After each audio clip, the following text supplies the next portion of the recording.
একটা গল্প মনে পড়ে গেল। একসময় একজন ফেরেশতা এসে এক লোককে বলল, আমি তোমার উপর খুশি, তুমি যা চাইবে আমি তোমাকে তাই দেব, তবে একটা শর্ত, যা তুমি চাইবে আমি তোমাকে সব দেব, তবে তোমার প্রতিবেশীকে দেব তার দ্বিগুণ। লোকটা বলল, একটা রোলেক্স ঘড়ি আমার চাই। ফেরেশতা তাকে রোলেক্স ঘড়ি দিয়ে দিল। প্রতিবেশী দুটো রোলেক্স ঘড়ি পেল। লোকটি বলল, একটা মার্সিডিজ গাড়ি আমার চাই। ফেরেশতা তাকে মার্সিডিজ গাড়ি দিল। প্রতিবেশীকে দুটো মার্সিডিজ দিল।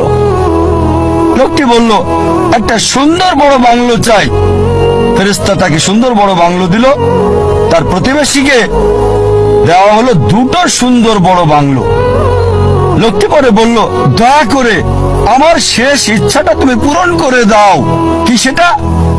আমার একটা চোখ তুমি নষ্ট করে দাও, যাতে কিছু আমি চোখে না দেখতে পাই।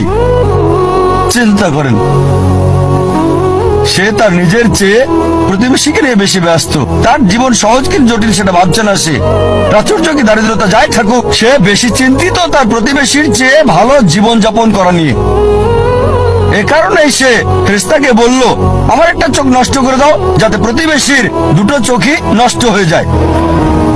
এভাবে আমরা প্রতিবেশী কেন্দ্রিক। নিজে সুখী কিনা ভাবছে না, দেখতে পারবে কিনা সেটা ব্যাপার না।